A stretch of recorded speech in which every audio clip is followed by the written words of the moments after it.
साधारण मनुष्य अपने जीवन को इतना जटिल बना लेता है कि जीवन की सरलता नष्ट हो जाती है, क्योंकि वो भ्रम में जीता है, मदहोशी में जीता है। दूसरे शब्दों में कहें तो उसे यह पता ही नहीं होता कि वो कौन है और उसे करना क्या है। सरल जीवन कैसे जिए, इसके लिए अपने आप को जानना जरूरी है। मन को मनोवृत्तियों से मुक्त करना जरूरी है। जीवन को उदासी से बाहर कर खुशहाल करना चाहते हैं तो सरलता के साथ जीना सीखना होगा। नमस्कार दोस्तों, तो आज की कहानी एक आलसी लड़के के ऊपर आधारित है, जो आलसी तो रहता है लेकिन उसके अंदर सरलता कूट कूट कर भरी होती है। इस सरलता की वजह से ही उसे भगवान के भी दर्शन होते हैं। दोस्तों, अगर आप भी ये जानना चाहते हैं कि एक आलसी लड़के को भगवान के दर्शन कैसे हुए, तो कहानी को अंत तक जरूर सुनें। और अगर आप चैनल पर नए हैं तो चैनल को जरूर से सब्सक्राइब कर लें। तो चलिए कहानी शुरू करते हैं। एक बहुत ही भोला भाला सा आलसी लड़का था। वो कोई काम नहीं करना चाहता था, बस खाना खाता, घूमता और सोते रहता था। एक दिन उसे किसी ने बताया कि एक आश्रम है जहाँ पर कुछ नहीं करना पड़ता है और हर दिन 2 समय का खाना और नाश्ता मिलता है। तुम वहाँ जाकर रह सकते हो। उस आलसी लड़के ने सोचा कि ये तो बहुत ही बढ़िया है और वो उस आश्रम में जाकर रहने को सोचा। और फिर वह भोला भाला आलसी लड़का अपना सारा सांसारिक जीवन छोड़कर उस आश्रम में जाकर रहने लगा। आश्रम में गुरुजी रहते थे। वो कुछ समय सबको प्रवचन देते हैं। वो आलसी लड़का सुनता था, बाकी समय आराम करता था और फिर भर पेट खाना खाकर सो जाता था। ऐसे ही उस लड़के का दिन गुजरता गया। एक दिन उस आश्रम में कुछ भी नहीं बना। नाश्ते के समय नाश्ता नहीं मिला तो उसने सोचा नाश्ता नहीं मिला, भोजन तो मिलेगा। अब भोजन के समय भी उसे भोजन नहीं मिला। लड़का दौड़ करके गुरुजी के पास गया और उसने पूछा कि आज भोजन क्यों नहीं बना। गुरुजी ने कहा कि बेटा, आज एकादशी है और जितने भी आश्रम के सदस्य हैं उनका उपवास है। तुम्हारा भी आज उपवास है, आज भोजन नहीं बनेगा। वह लड़का आलसी था और उसे भूख भी बहुत लगता था। उसने गुरुजी से बोला कि मैं उपवास नहीं रहूँगा, मुझे भूख लगी है, मैं खाना खाऊंगा। गुरुजी ने बोला, ठीक है, जाओ भंडारे में से सामान ले करके आओ और आश्रम में नहीं बाहर ले जा करके बना लो, लेकिन याद रखना भोजन बनाने के बाद सबसे पहले भोग भगवान को लगाना और फिर तुम प्रसाद खाना। वह लड़का बोला ठीक है और फिर अनाज लेकर नदी की ओर पहुंचा। भोजन पकाने लगा, तैयार हुआ। उसके बाद कहने लगा कि भगवान श्री राम आइए, पधारिए, भोग लगाइए। अब जब उसे लगा कि भगवान तो आ ही नहीं रहे हैं तो फिर कहने लगा कि मुझे मालूम है आपको तो अच्छा खाने की आदत है, मैं बना नहीं पाया और मुझे अच्छा भोजन बनाने भी नहीं आता, लेकिन जो भी रूखा सूखा बना है आकर खा लीजिए। भगवान श्री राम उसकी सरलता पर बहुत ही प्रसन्न हुए और उस लड़के को दर्शन दे दिए।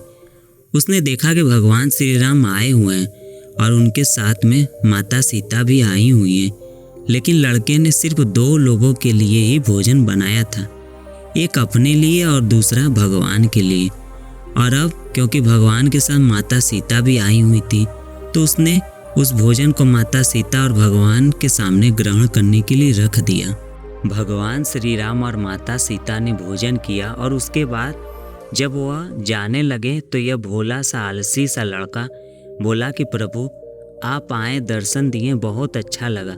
मुझे खाने को कुछ नहीं मिला, लेकिन कोई बात नहीं।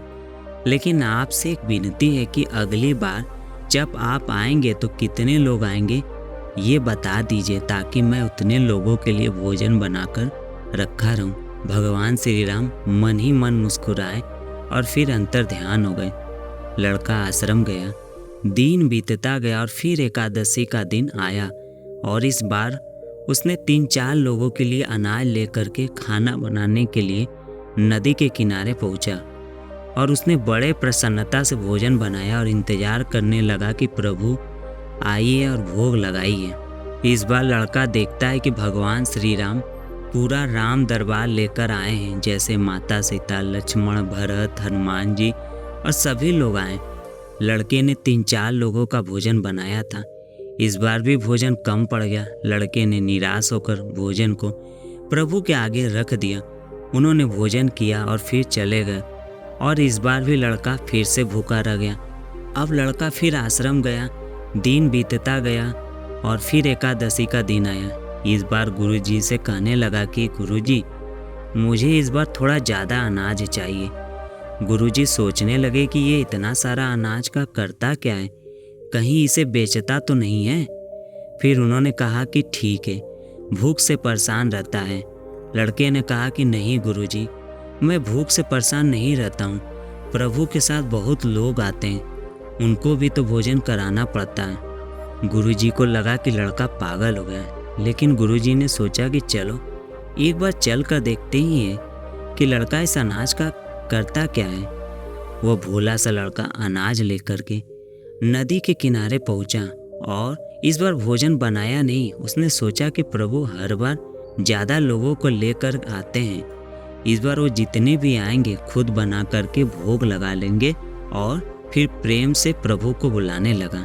गुरुजी ये सब छुप कर देख रहे थे कि ये भोजन तो बनाया नहीं और प्रभु को बुला रहा है। लेकिन लड़के ने देखा कि इस बार प्रभु के साथ बहुत से लोग आए हुए हैं, तो उसने प्रभु के सामने हाथ जोड़ करके कहा कि प्रभु माफ़ करना, आप बहुत सारे लोग आते हो, मुझे संख्या का पता नहीं होती है और मेरी हिम्मत भी नहीं होती कि इतने सारे लोगों के लिए भोजन बनाऊं। आप स्वयं आइए, बनाइए, खाइए और भोग लगाइए। प्रभु मुस्कुराते हैं और अपने साथ आए सभी लोगों के साथ मिलकर के भोजन बनाते हैं। गुरुजी ये सब छुप करके देखते हैं और फिर लड़के के पास आ करके कहते हैं कि तुम ये कर क्या रहे हो। लड़का कहता है कि गुरुजी, आपको दिख नहीं रहा है कि भगवान श्री राम पधार चुके हैं, माँ सीता आई हुई हैं, हनुमान जी आए हैं और भी सभी लोग आए हुए हैं, भोजन बना रहे हैं। गुरुजी ने बोला कि पागल हो गया है, मुझे तो कोई नहीं दिख रहा है। लड़का गुस्सा हो गया और बोला, प्रभु आप ये क्या कर रहे हो, एक तो मुझे भूखा रखा है और गुरुजी को दर्शन नहीं दे रहे हो, जो मुझे पागल समझ रहे, कृपा करके गुरुजी को दिख जाओ। भगवान बोले, नहीं, मैं इन्हें नहीं दिख सकता। लड़का बोला, क्यों नहीं दिख सकते, मेरे गुरुजी तो बहुत महान है, बहुत बड़े ज्ञानी और ज्ञाता हैं। भगवान बोले, हाँ ज्ञानी और ज्ञाता होंगे, लेकिन तुम्हारे तरह सरल नहीं है। जो सरलता तुम में है वो तुम्हारे गुरुजी में नहीं है।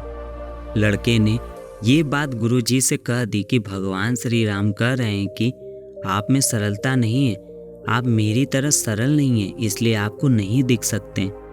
गुरुजी की आंखें नम हो गई और रोने लगे कि और बोले कि बिल्कुल सही कहा, मेरे अंदर तुम्हारे जितना सरलता नहीं है, और फिर माफ़ी मांगने लगे। फिर भगवान ने गुरुजी को भी दर्शन दिए। ये कहानी हमें सिखाती है कि जीवन में सरलता सबसे आवश्यक है। जितने सरल बने रहोगे उतना जीवन में आगे बढ़ते चले जाओगे। जब आप सरल होते हैं तो आप खुद भी मुस्कुराते हैं और दूसरों को भी मुस्कुराने की वजह देते हैं। जीवन में कठिनाइयाँ तथा मुसीबतें तब पैदा होती है जब मनुष्य उसे जटिल बना लिया करता है। जीवन की सरलता ही सुखद है। व्यवहार में सरलता, विचार और आचरण में स्पष्टता बनी रहे तो मनुष्य के जीवन में कहीं कुछ भी कठिनाइयाँ, परेशानियाँ नहीं है। सरलता का अर्थ विश्वास को ऐसे रूप में निदर्शन करना है जिसमें वह यथार्थ हो। यथार्थ परिस्थिति से भिन्न रूप बनाना ही जटिलता पैदा करना है। इसी से मुसीबतों का जन्म होता है। मनुष्य जिस स्थिति में है उसे बहुत अधिक बढ़ चढ़कर अपने आप को व्यक्त करना चाहता है। यह बनावटीपन जहाँ भी पैदा होगा वहाँ के जीवन में भद्दापन अवश्य आएगा। उसके फलस्वरूप मनुष्य का जीवन कठिनाइयों, चिंताओं तथा दुरूहताओं में ही फंसता चला जाएगा। मनुष्य का यह अहम भाव यदि समाप्त हो जाता है तो वह अपने सरल जीवन में आ जाता है। इसमें उसे कुछ हानि नहीं होती। लोग छोटा मानेंगे ऐसी बात नहीं है। ऋषियों के जीवन में बड़ी सादगी और सरलता भी इस कारण उनका गौरव सर्वमान्य ही है।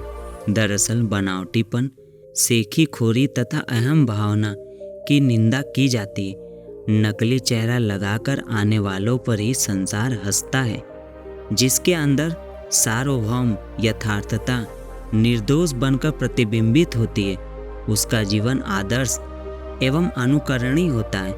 वह जागृत हो जाता है और दूसरों के लिए नमूना बनता है। उसकी अनेक परेशानी उससे दूर रहती है और वह मस्ती का जीवन बिताता है, जिसे हम स्वाभिमान या आत्माभिमान कहते हैं।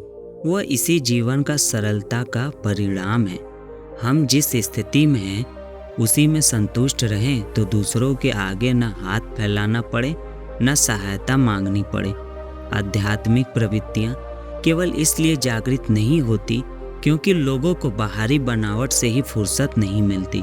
गुणों का विकास भी इसलिए नहीं होता क्योंकि लोग अपने आप को बढ़ा चढ़ाकर प्रदर्शित करने में ही जीवन को सफल मानते हैं और इसमें जिसको जितना सम्मान मिल जाता है उसी में गर्व और संतोष का अनुभव कर लेते हैं। बुद्धि का जो भाग जीवन विकास और आध्यात्मिक शक्तियों के जागरण में लगना चाहिए था, वह बाह्य विडंबना और आत्म प्रताड़ना में ही बीतता रहता है। बौद्धिक स्तर का इससे विकास भले ही हो जाए किंतु आत्मिक स्तर दिन प्रतिदिन गिरता जाता है। नैतिक दृष्टि से ऐसे व्यक्तियों को पिछड़ा हुआ ही मानना चाहिए। आहार विहार, रहन सहन, वेशभूषा, विचार तथा जीवन निर्माण में मौलिक सरलता का समावेश होना नितांत आवश्यक है। मनुष्य का जीवन एक उद्देश्य है जिसे निष्प्रयोजन नहीं होने देना चाहिए। आत्मा को आंतरिक स्फूर्णा के साथ मनुष्य विकसित हो, यह उसकी मूल आवश्यकता है।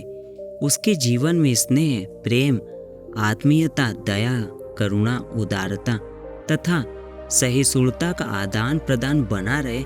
इसके लिए यह आवश्यक है कि उसका जीवन शुद्ध और सरल बना रहे। इससे उसका मनोबल क्षीण न होगा।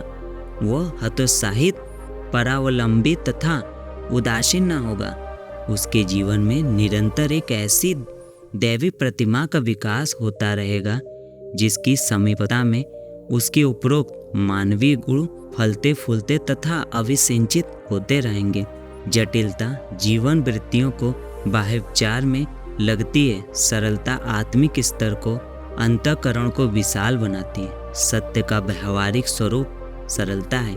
इससे मनुष्य का हृदय विस्तीर्ण होता है, भावनाएं परिष्कृत होती है। जैसे जैसे उसकी वृत्तियां अंतर्वर्ती होती जाती है वैसे ही वैसे वह संसार को भी अत्यंत स्वच्छ और स्पष्ट रूप में देखने लगता है। संसार के सच्चे रूप को देखना ही आत्मा की मूल आवश्यकता है।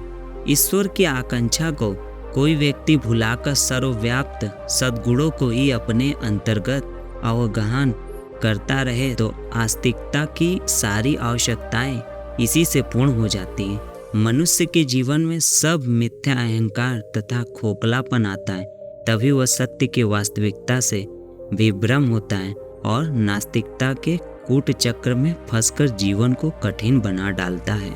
दोस्तों, आज की यह कहानी आपको कैसी लगी? कृपया मुझे कमेंट करके ज़रूर बताएं और अगर आपको यह कहानी पसंद आई है तो अपने दोस्तों को ज़रूर शेयर करें।